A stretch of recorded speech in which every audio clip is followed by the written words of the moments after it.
அதாவது மக்களின் குறை தீர்ப்பதற்கு 4 ஆண்டுகளாக அக்கறை செலுத்தாமல் தூங்கிக் கொண்டிருந்த ஸ்டாலின் திமுக அரசு தற்போது மக்களிடத்திலே மிகப்பெரிய வெறுப்பை சம்பாதித்து கோபத்தை சம்பாதித்து தோல்வியடைந்த காரணத்தினாலே ஏற்கனவே நடைமுறையில் இருக்கிற உங்களோடு முதல்வர், உங்கள் வீட்டிலே முதல்வர், உங்கள் இல்லத்திலே முதல்வர் இதையெல்லாம் தள்ளி வைத்துவிட்டு இப்போது உங்களோடு ஸ்டாலின் என்று அவருடைய பெயரை சொன்னாலா இன்றைக்கு இது போனி ஆகுமா என்று பார்க்கிறார்கள். இதை விட இப்போது புதிய அறிவிப்பு என்ன சொல்லியிருக்கிறாங்க, இந்த மாதிரி 4 IAS அதிகாரிகளை நாங்கள் நியமனம் செய்திருக்கிறோம். அந்த அதிகாரிகள் இன்றைக்கு அரசினுடைய திட்டங்களை துறை வாரியாக வெளியீடு செய்வார்கள், துறை வாரியாக திட்டங்களை வெளியிடுவார்கள் என்று சொல்லியிருக்கிறார்கள்.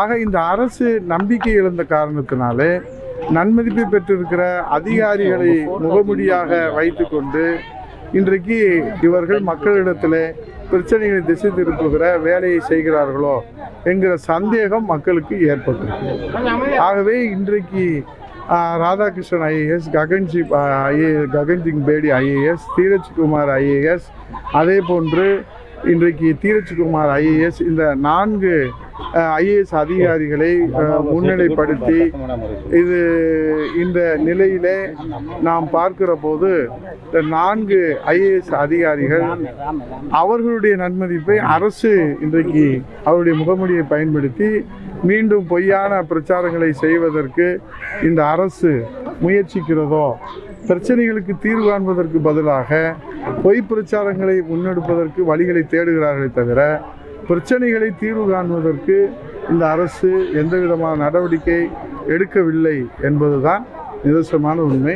ஆகவே உங்களோடு மக்களோடு முதல்வர், உங்களோடு ஸ்டாலின், இதில் ஒரே ஒரு கருத்து என்னென்னா, ஏற்கனவே மக்கள் தொடர்பு முகாம்னு ஒரு குறை தீர்க்கிற முகாம் மாதம் நடத்துவாங்க.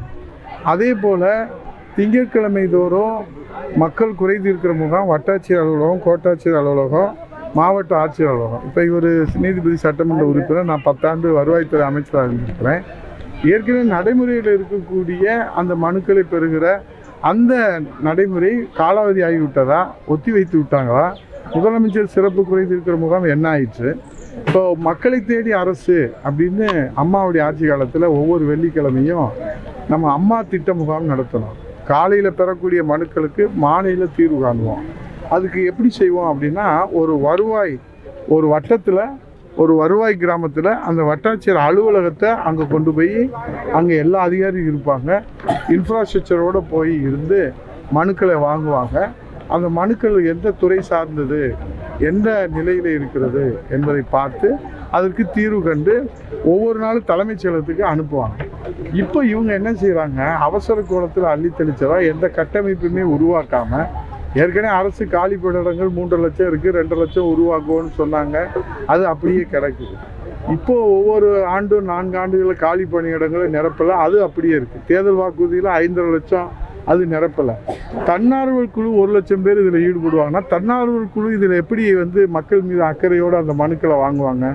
அப்போ துண்டு பிரசுரம் கொடுக்குற மாதிரி மனுக்களை கொடுப்பாங்களே தவிர அதில் உண்மையிலே அக்கறை செலுத்தி அந்த மனுக்களை பெற்று தீர்வு காணுவதற்கு இந்த அரசு உரிய வழிவகைகளை கண்டறியாமல் வெற்று விளம்பர அறிவிப்பாகத்தான் இது இருக்கிறத வரைய 4 ஆண்டுகள் செய்ய முடியாத அந்த 4 மாதம் செஞ்சிட போகிறாங்க. அதில் முக்கியமான மக்கள் கேள்வி என்னென்னா, மின்சார கட்டணத்தை இன்றைக்கு உயர்த்தி இருக்கிறீங்களா, அதை குறைப்பீங்களா? 1 மாதத்துக்கு ஒருக்கா மின் கணக்கீடு பண்ணுவோன்னு சொன்னீங்களா, அதை செய்வீங்களா? இப்போ நீட் தேர்வு ரத்துன்னு மனு கொடுத்தா ரத்து செய்வீங்களா? சட்டம் ஒழுங்கு காப்பாற்றுறதுக்கு மனு கொடுத்தா செய்வீங்களா? பாலியல் வன்கொடுமை இன்றைக்கு தலைவிரித்து ஆடுகிறது, அதை தடுப்பதற்கு பள்ளிக்கூடம் முதல் பல்கலைக்கழகம் வரை அதற்கு நீங்கள் ஏதாவது நடவடிக்கை எடுப்பீங்களா? விசாரணை என்கிற பெயரில் விசாரணைக்கு சென்றவர்களெல்லாம் பரலோகத்துக்கு அனுப்புகிறார்களே இந்த அரசில், அதுக்கு ஏதாவது தீர்வு காணுவதற்கு இவர்கள் இந்த மனு கொடுத்தா, இந்த உங்கள் தொகுதியிலே ஸ்டாலினா, உங்கள் முதல்வர் ஸ்டாலின் என்னவோ ஒரு பேர் வைக்கிறதுல மட்டும், விளம்பரம் செய்கிறதுல மட்டும் குறைவு இல்லை. ஆனால் மக்கள் பிரச்சனையை தீர்ப்பதற்கு இந்த அரசு எந்த நடவடிக்கை எடுக்கலை என்பதுதான் உண்மையானது. இதைத்தான் மாண்புமிகு எதிர்க்கட்சி தலைவர் வருங்கால முதலமைச்சர் எடப்பாடியார் நேற்று எழுச்சி பயணத்தில் கேட்போம். அப்போ செய்தித்துறை என்ன செய்யும்? அங்கே இருக்கிற 2 IAS ஆஃபீஸர் என்ன செய்வாங்க? தலைமைச் செயலாளர் என்ன செய்வார்? அப்போ தலைமைச் செயலாளர் மீறி இவங்க இருப்பாங்களா? ஏன்னா இப்போ ககன்சிங் பேடி IAS, ராதாகிருஷ்ணன் IAS எங்களுக்கு நல்லா தெரியும். எங்களுக்கு வருவாய்த்துறை செயலாளராக நாங்கள் அமைச்சராக இருக்கும்போது பணியாற்றியிருக்கிறாங்க. சுனாமி காலத்தில் அம்மா தலைமையில் மிக சிறப்பாக பணியாற்றுறவங்க, அதில் ஒன்றும் மாற்றுக்கிறது இல்லை. ஆனால் அவங்க முகமூடியை வைத்து மறுபடியும் பொய் பிரச்சாரம், இவங்க சொன்னால் மக்கள் நம்பிக்கை ஏற்படலை, ஆகவே அதிகாரிகளை வைத்து பொய் சொல்வதற்கு இது புதிய முயற்சியா என்பது மக்கள் எழுந்த சந்தேகம். செய்திகளை உடனுக்குடன் தெரிந்து கொள்ள கீழ்கண்ட கேபிள் மற்றும் டிடிஹெச் நெட்வொர்க்குகளில் எம்நாடு செய்தி தொலைக்காட்சியை காணுங்கள். பாதகம் செய்பவரை கண்டால் நாம் பயம் கொள்ளலாகாது பாப்பா. மோதி மிதித்து விடு பாப்பா, அவர் முகத்தில் உமிழ்ந்து விடு பாப்பா. அண்மை செய்திகளை உடனுக்குடன் தெரிந்து கொள்ள இணைந்திருங்கள் எம்நாடு தொலைக்காட்சியுடன்.